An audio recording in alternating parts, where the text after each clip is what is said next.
Condutores elétricos. Dimensionamento dos condutores elétricos do curso de Instalações Elétricas Prediais e Comerciais. Com o professor José Batista. Bem, a gente vai conversar sobre você aqui como é que a gente dimensiona condutores elétricos. De um modo bastante simples, que você possa resolver boa parte dos seus problemas, tá? Primeiro, o que é um condutor elétrico? Então, o condutor elétrico é um material que oferece uma baixa resistência elétrica e possibilita a facilidade da passagem da corrente elétrica ao longo de si. Então, a gente tem que... É um sistema fechado e eu preciso conduzir esses elétricos para esse sistema fechado. Então, você tem um sistema fechado que você produz um enrolamento, fazendo com que ele vá para o canto que você bem deseja. Mais ou menos que nem uma tubulação de água. Você tem um cano, então você direciona a água para onde você quer. Então o fio seria a tubulação de água. Eu direciono para onde eu bem entender. Só que tem algumas propriedades para a gente projetá-los, tá certo? E é bom a gente acertar essas propriedades, porque se errarmos, o cobre é muito caro, gente. É muito, muito, muito, muito caro. Então a gente tem que ser preciso, também não ser econômico, porque se for econômico demais, vocês vão ver que dá problemas também. De não má funcionamento do equipamento que você está instalando, tá? Então a gente tem que ter esses cuidados para a gente observar. Bem, vamos lá. Então, desses condutores elétricos, nós temos basicamente três, né? O fio, olha aí o fio. O fio é uma camada de proteção para você não levar choque elétrico, né? E apenas um fio dentro de cobre, tá? Quando a gente usa cabo, que é o que a gente mais se usa hoje em dia, é o que? É um PVC com vários fios dentro. Gente, a propriedade elétrica diz que quanto mais você separar, maior condutividade você tem. Então esse fio aqui, ele conduz menos do que esse aqui se os dois tiverem o mesmo diâmetro, tá?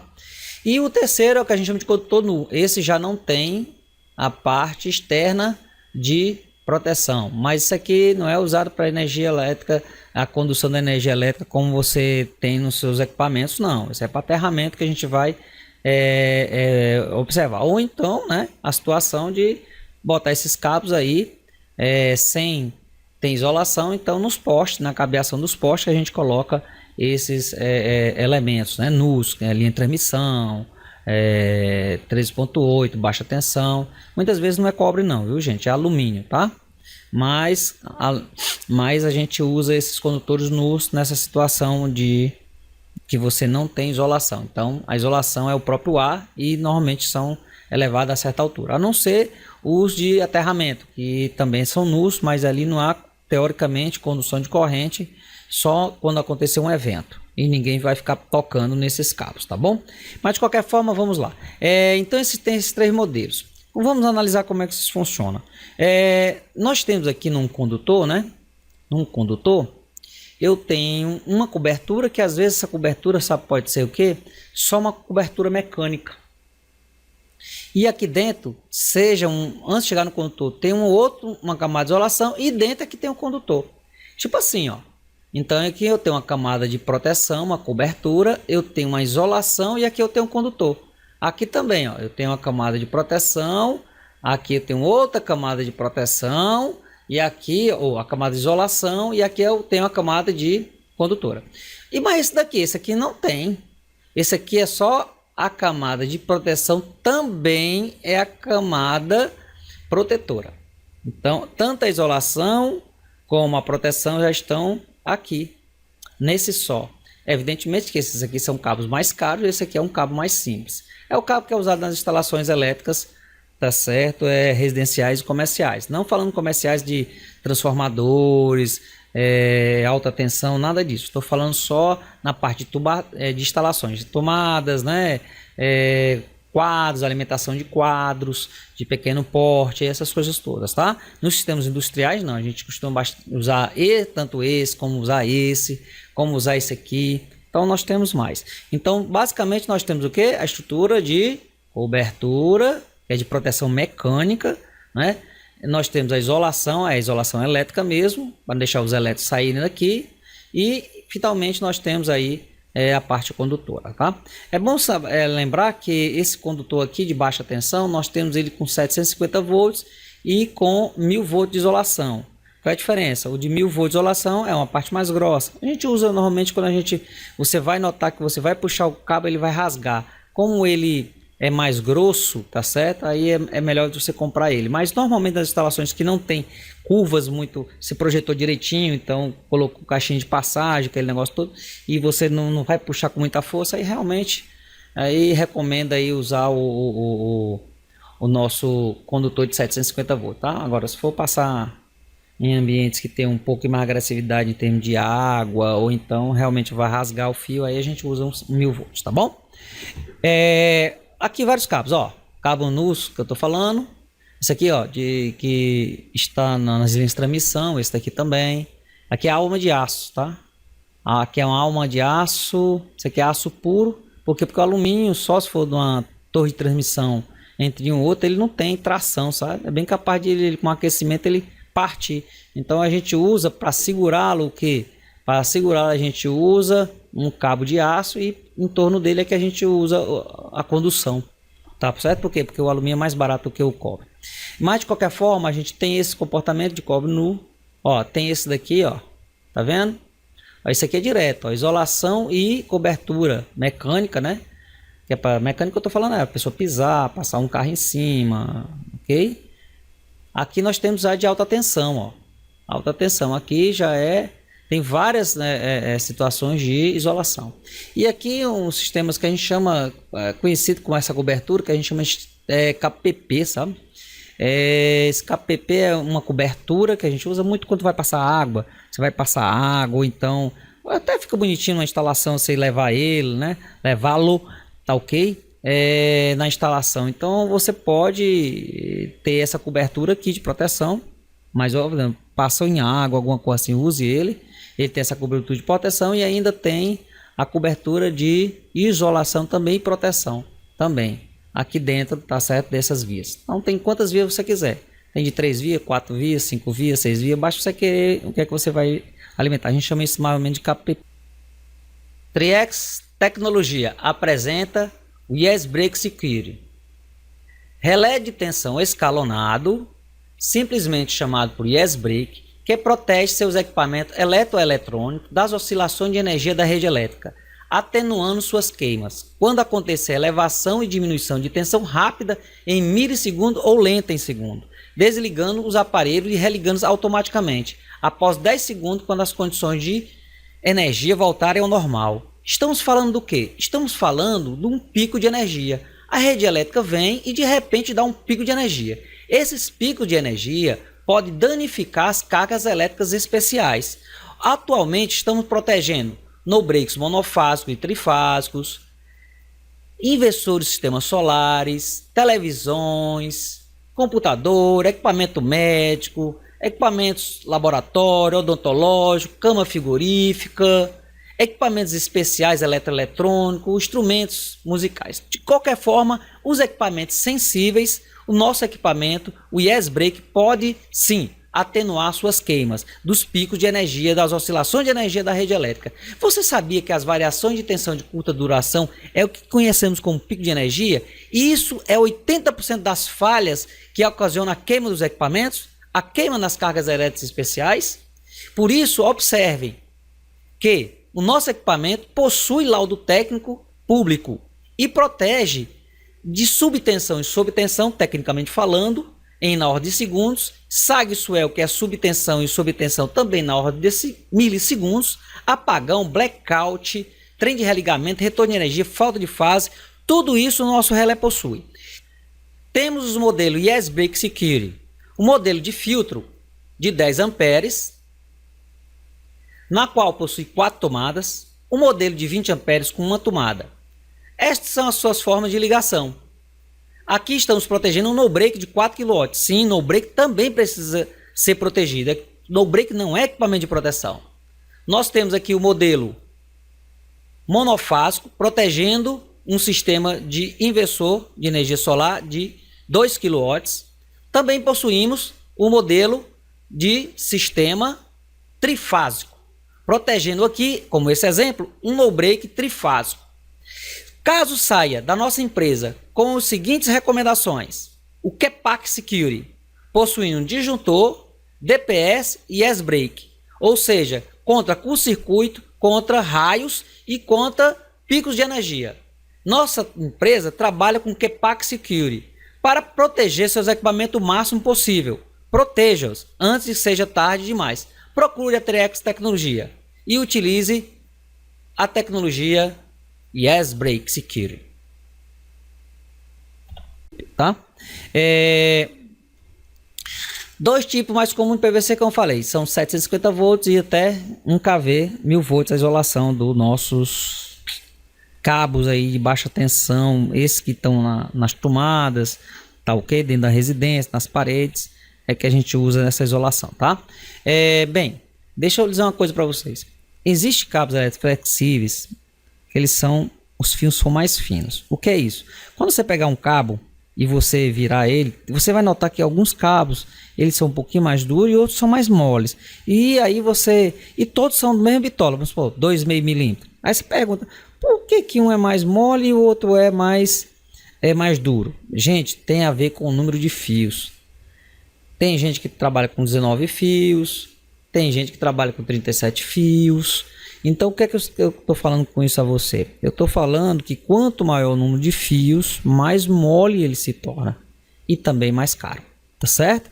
Então, quando vocês forem comprar cabos e a pessoa der uma diferença de preço significativa, você pergunta qual o número de fios que esse cabo possui. Quanto maior o número de fios, mais flexível é o teu cabo, ok? Preste atenção em relação a isso. Bem, nós temos aqui a seção do condutor do nosso cabo, né, do fio e do cabo, tá? Nós temos dois tipos de medição aqui no Brasil, né? O AWG, mas a gente usa muito AWG às vezes só para cabos de energia elétrica, tá certo? Mas na distribuição da baixa tensão, em condomínios, em instalações prediais comerciais, a gente já não usa mais a AWG. A gente usa o que? A NBR 5410, que é milímetro quadrado. Tá? Que é também a norma internacional, a IEC. Tá? Então a gente usa esse padrão aqui no Brasil. Então quando a gente tem cabos assim, ó, meio milímetro quadrado, 0,75, 1, 2,5, 4, 6, 10 milímetros, 16 milímetros. Olha, pelo amor de Deus, quando você chegar numa loja, vai dizer assim, ei, me dá um cabo de 16 milímetros quadrado, não, aí o pessoal fica olhando para você meio de banda, tá bom? Então você chega lá só diz, olha, me dê um cabo de 16 milímetros, acabou-se. Então você tem tem mais, claro, então você tem esses vários cabos aqui que tem a espessura, que é o que a gente usa. Mas também tem essa situação que você pode fazer a conatação, se por causa de cabos de linha aérea, o pessoal ainda usa AWG, mas falando em instalações prediais comerciais, a parte interna, cabeação, ninguém fala em AWG. Mas se você precisar converter, tu sabe, ó, tá aqui a tabelinha, 14 AWG é a mesma coisa de 2,5 milímetros, tá bom? Então tá aí a tabelinha, a mesma coisa. Então, oficialmente no Brasil, nós temos essa notação aqui, tá? Em milímetros. Os mais velhos é que gostam de usar AWG, mas os mais novos, todos nós trabalhamos com milímetro, tá? Nós temos também uma capacidade de corrente básica. Então cada bitola, por exemplo, a bitola de 2.000 que eu estou falando, ó, ele conduz 21 amperes. A bitola de 6 milímetros conduz até 36 amperes. De 1,5, 15,6 amperes. A de 500 milímetros conduz 578 amperes. Bem, isso aí eu estou falando aqui uma tabela, um geralzão, né? Mas essa tabela ela sofre alteração de aquecimento, que é tensão, maneira de instalar, fabricante, que a gente vai mostrar para você mais à frente, tá certo? Mas um basicão é esse daí, mas ela sofre alterações dependendo do local que você vai instalar e da forma que você vai instalar. Então são os fatores de aquecimento que nós vamos conversar, ok? Fator de aquecimento, fator de agrupamento, fator de serviço, isso tudo interfere na condutividade de número de elétrons, portanto, a condutividade de amperes de cada um desses condutores. Mas vamos lá. Então, como é que esses cabos são instalados? Eles são instalados através de terminais. Aqui, ó. Não é colocado direto Tem muita gambiarra que o cara pega o pedaço de fio, bota no parafuso e acosta. Tá errado, isso vai causar amanhã afrouxamento, aí causa ponto quente, aí ponto quente causa aquecimento. Então, quando a gente não coloca esses terminais que as pessoas colocam, pode aparentar na conexão aqui, ó, que dê um afrouxamento. O bom terminal é porque ele aperta bem, ó, fica bem conexo. Se você não fizer isso, pode gerar isso aqui, ó. Ele fica meio esverdeado. Sabe o que é isso aqui, gente? É um ponto quente. É porque aqui está frouxo, tá? Então os terminais ajudam muito a conexão ficar extremamente apertada, tá? Se bem que esses contactores aqui, eles são apropriados para entrar com o cabo nu aqui dentro, tá? Mas em situações como essa, colocar cabo nu nem sonhando, porque aí a pessoa vai querer amarrar o fio por aqui e apertar com esse parafuso. Sempre dá problema, gente. Sempre dá esse problema de esverdeamento aqui, que é o que a gente chama de ponto quente, tá? Então, esses terminais são colocados por prensas terminais aqui, ó. Fica várias prensas terminais aqui do que você deseja. Tem vários aí, ó. Para tudo no mundo tem prensa terminal. Então, você pega o cabo, prensa no terminal e aí a partir desse terminal é que você joga, tá certo, no quadro elétrico, tá bom? Sempre que puder, trabalhe com terminais. Um engenheiro eletricista bem trabalhado, nos locais que possa ser causar trepidação e sair, a gente coloca terminal, tá bom? Sempre terminal. Vamos lá, então nós temos, em termos de temperatura, nós temos 3 condutores elétricos, né? Tem o de PVC, tem o EPS, LPE, basicamente, tá? Então, basicamente o PVC aguenta 70 graus, né? O EPR 130 graus e o XLPE é 130 graus. Ah, Batista, mas os dois aqui tem a mesma coisa? Não. O EPR possui boa resistência à água e agentes químicos, tá? A gente tem um PVC aqui, ó, que é o tradicional nosso, tem o XLPR, ó, que é esse modelo aqui, e tem o EPR, que é esse daqui. Se você quiser usar um ou outro, recomendo você procurar saber quando é que se usa um, quando é que se usa outro em maiores situação. Tá certo? Esses cabos a gente usa mais em instalações elétricas industriais, não é? Então a nossa área aqui é a área comercial, a gente vai trabalhar muito com o PVC, tá bom? Mas isso aí aqui envolve indústria química, muita água, situações de ambiente com muita água, tá certo? Então a gente depende para cada situação você utilizá-lo, tá bom? Para nós vamos usar sempre o material de PVC nas instalações aí comerciais e prediais comuns, não é? Se tiver qualquer outra situação, como agente químico, água, né? Alguma coisa que possa agredir o cabo, aí você tem que escolher o cabo de PVC, a gente já não recomenda, tá? Que é um cabo de isolação simples e de baixa temperatura, né? Se tiver ambientes com temperatura muito alta, essa coisa toda, a gente já vai passando para o XLPE e o EPR. Não é o caso das instalações elétricas prediais e comerciais, então normalmente a gente usa o PVC, tá bom? Essa é a diferença aí entre ambos. De qualquer forma, a gente já tocou no assunto, mas vamos falar aqui. As cores dos condutores elétricos: o neutro é azul, o terra é verde com amarelo ou verde, e aqui é a simbologia: fase, neutro, terra e o simples, que é o retorno, tá bom? Então sempre utilizar esses 3 situações. O fase pode ser preto, pode ser marrom, pode ser verde, pode ser branco, pode ser o que for. Contanto que o neutro seja azul, claro, e o terra verde ou verde e amarelo também por norma, tá bom? Lembre-se disso. Por favor, não deixe as suas instalações elétricas o cara usar outros cabos no lugar deste neutro e deste terra. Eu vou usar preto também.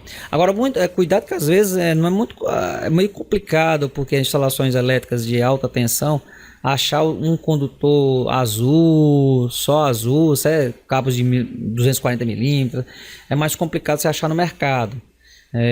Às vezes você coloca tudo preto, mas por favor, se for colocar tudo preto, no caso de neutro, isso em situação bruta, quer dizer, saindo do transformador, por exemplo, não é aconselhável. É aconselhável botar o azul, mas se você colocar numa situação bruta, numa subestação, saindo o cabo todo preto, aí você sinaliza, tá certo? Passa nessa fita uma corzinha de uma cor de azul, tá?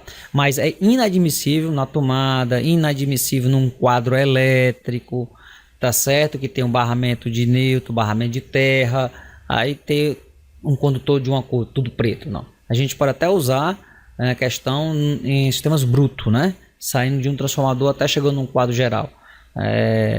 Mas a partir daí já não se usa mais. Aí já se usa porque vai ter muito contato com pessoas comuns e isso tem que ficar bem sinalizado.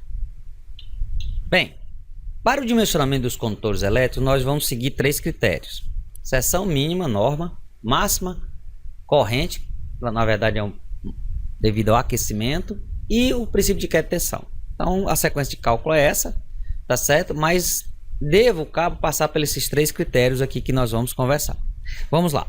Primeiro critério é o caso da norma, seção mínima. Então a NBR 5410 determina que o circuito de iluminação, o menor cabo é 1.5 milímetro, tá? E o circuito de força 2,5 milímetro é o circuito de força. Então se você vai alimentar um motor, por exemplo, não tem essa, mesmo que o motor só consuma 1 ampere e o cabo de 2,5 vá até 21 amperes, por exemplo, você tem que usar para aquele motor elétrico um cabo de 2,5. Existe cabo de 0,75. Cabo de 0,75 aguenta 10 amperes. Aí você não pode, a norma não deixa para alimentar este motor de 1 ampere, mesmo que o cabo de 0,75 de 10 amperes. Você é obrigatório a colocar no circuito de força cabo de 2,5. E no circuito de iluminação o cabo é 1,5, no mínimo. Eu posso usar 2,5? Pode, porque tem gente que usa na instalação todo o cabo de 2,5. Pode, não tem problema nenhum, tá bom? Mas no mínimo iluminação 1,5 e para circuito de força 2,5, tá? Vamos lá. Sim, e condutores que não é essa parte toda aqui não nos interessa, tá bom? Aí a gente não vai falar. A gente só está falando da parte de circuito das instalações prediais e comerciais do projeto. Vamos lá. Bem, como é que projeta o neutro? Com o cabo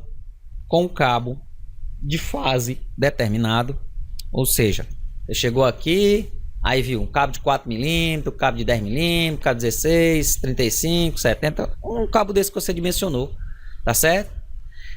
Conforme a corrente. Então você dimensionou esse cabo, pronto.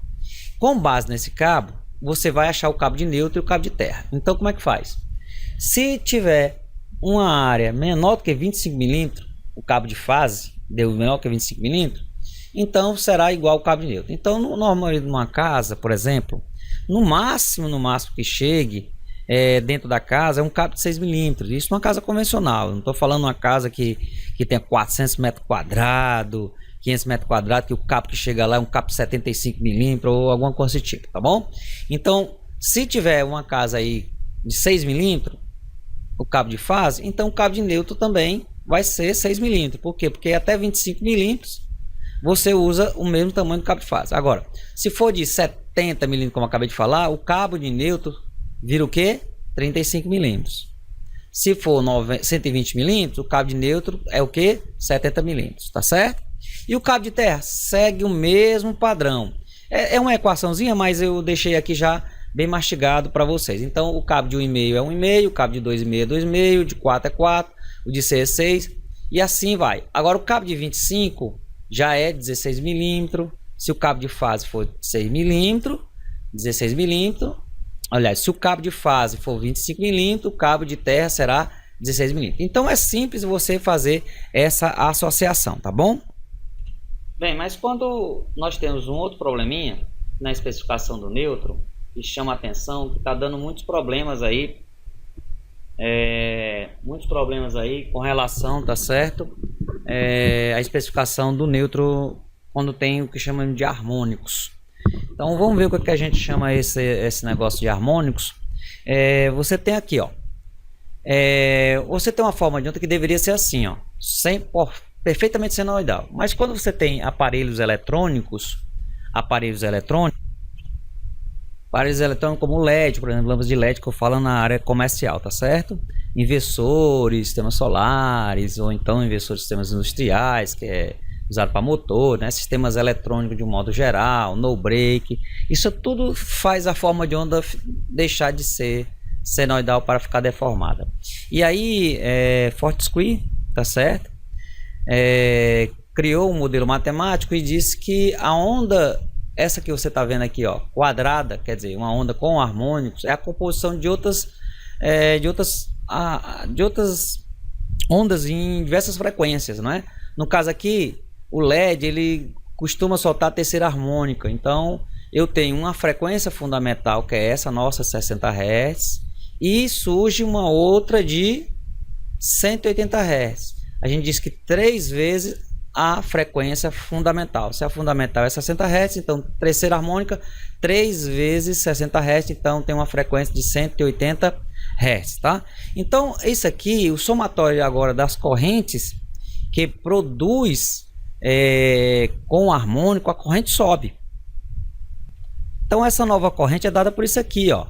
A corrente de projeto, a corrente B, a corrente 1, que a gente chama de fundamental, que é a que você corrige num sistema eletrônico qualquer. Se dizendo que é 220 VA um equipamento eletrônico, divide por 220 volts, por exemplo, dá 1 ampere. Então, isso é que a gente chama de fundamental, é a normal, que você já vem calculando. Só que surge também essas amplitudes de terceiro harmônico, segundo harmônico, quinto harmônico, sétimo, e aí sucessivamente, tá? O maior problema com lâmpada de LED é no neutro, são a terceiro harmônico e os seus múltiplos, 3, 6, 9, certo? 12, por aí vai. Então, a corrente total agora é dada pela raiz quadrada dessa corrente total. Ora, se eu tenho agora a fundamental mais a terceiro harmônico aqui, então a corrente total agora vai ser superior à corrente 1, quer dizer, uma corrente maior. Então a gente tem que especificar uma corrente maior, a gente tem que especificar um cabo também maior. Só para vocês terem ideia, olha só, esse aqui é uma lâmpada de LED, ó. Uma lâmpada de LED tem um fator de distorção de corrente de 24%. Então essa corrente está distorcida 24% da corrente nominal, tá? Ou a corrente fundamental, como vocês queiram. Isso é uma lâmpada de 10 watts. Vejamos então. Eu pego essa lâmpada de 10 watts e, conforme a norma, para cada às vezes essa distorção você pode medir ou pode perguntar para o fabricante quanto é a distorção dele, tá? Se por acaso você não tiver, aí eu vou fazer uma recomendação. Então, para a tabela é o seguinte: para cada valor de distorção de terceiro harmônico de corrente, você tem a faixa que você vai multiplicar o circuito de neutro. Então você já não vai mais usar essa tabela aqui de neutro, você vai usar esse procedimento, ok? Então, para cada distorção que você está projetando ou que você está medindo, então o circuito de neutro tem que levar 1.15 do circuito de fase. Então 1.15 dessa corrente, desculpa, da corrente de fase, e aí você vai achar a nova corrente de neutro. Então não segue essa tabela lá que a gente acabou de mostrar. Então vamos mostrar um exemplo aqui para vocês, ó. Vamos supor que você tem um fator de distorção de 52%. Como é que você fez isso? Tem a corrente 1, vamos supor que é a corrente de carga deu 110 amperes, exemplo. A corrente com terceiro harmônico deu 57 amperes e a corrente com quinto harmônico deu 29 amperes. Quem mede isso é um analisador de energia, tá, gente? Você coloca um equipamento chamado analisador de energia e ele mede tudo para você. Vamos supor. Então, na hora que você fez isso, ó, a corrente agora que está circulando não é 110, que é o cálculo que a gente vem fazendo. Se transforma em quê? 127. Aí você vai pegar esse 127. Olha o que você vai fazer. Pegar o percentual da corrente 3, que é 57, dividido pela corrente de carga, é 110. Então deu 52. Isso é que a gente chama de THD. Fator de distorção, no caso aqui, e de corrente, tá? Para o terceiro harmônico, foi de 52. Então, 52%, aí você vai na tabela.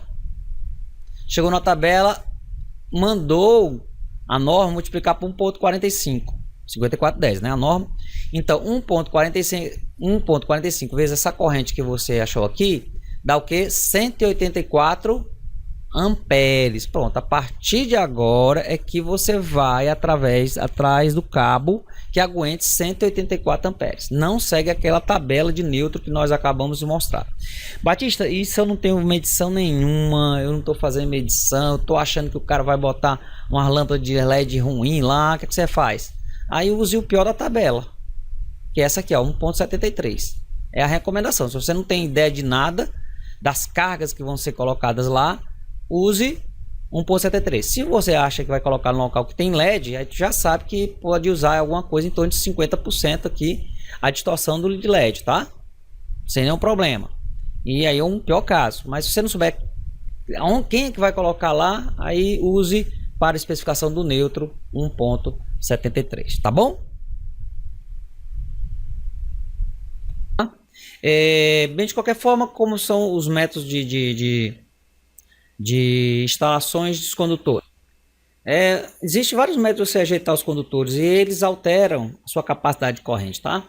Aí tem método de referência A1, ó, condutor isolado, cabos unipolar de eletroduto de seção circular embutido na parede termicamente isolante. Né? A categoria mais usada em civil é essa daqui, ó, condutor isolado, cabos unipolares em eletrodutos aparente de seção não circular sobre a parede, tá? Então você está sobre a parede, o cabo multipolar em eletroduto aparente de seção não circular sobre a parede, né? Aí tem outro aqui, ó, pronto, esse é que a gente usa aqui, ó, que é o B1 também, tá? Pode ser condutor isolado do cabo multipolar em eletroduto de seção circular embutido em alvenaria. Então, a categoria da engenharia civil mais que se usa é essa aqui, ó, B1, B2. Mas nada impede da gente colocar em canaleta, ó, as canaletas, aí a categoria C, tá certo? Isso altera a capacidade de corrente. Então, quando a gente vai colocar essas várias capacidades, ó, em alta tensão, né? Então, quando você coloca, os fabricantes dão a tabela assim, ó, A1, A2, B1, B2, BC1, D1. Então, é diferente daquela tabela que eu mostrei para vocês de uso geral, ó. Aquela tabela de uso geral, deixa eu ver aqui, pronto. Essa tabela de uso geral aqui, ó, isso é geralzão, né? Então, essa daí, ela te dá com precisão, mais precisão dependendo aqui do tipo de instalação. Então, se a categoria B1, por exemplo, da construção civil, instalações prediais, que é pela a alvenaria, né? Aí o que a gente faz? A gente escolhe 2 condutores carregados, a gente vai ao sistema monofásico, e 3 condutores ao sistema trifásico, que a gente vai falar como a gente já falou para vocês, tá certo? Então, 2 é monofásico, 3 é trifásico. E aí você vem, escolhe a categoria, claro, tem muitos outros aqui, eu só botei o que a tela dava, né? Categoria B1, pronto, na categoria B1 é 32 amperes, ó, 4 milímetros. Pra você ter ideia, na categoria A1, ó, ele cai só para 26. Tá vendo como a condução de corrente é diferente? E na categoria D, ó, na categoria C, ó, aí é o contrário, ele passa a conduzir mais. Tá vendo? Então a gente tem que observar o que é que a gente está, em que ambiente é que vai ser instalado o nosso condutor. E é assim que a gente faz a especificação de capacidade de condução de corrente de um elemento. Claro, tem um outro critério, que é o que a gente chama de queda de tensão, tá certo? Só para lembrar, monofásico é a tensão fase neutra, a corrente e o fator de potência, e a potência aparente, a tensão fase neutra, e o trifásico, a raiz de 3, tensão fase, a corrente e o fator de potência. E a potência aparente, a raiz de 3, tensão fase, vezes a corrente, tá? Então, não se esquecendo deste ambiente aqui.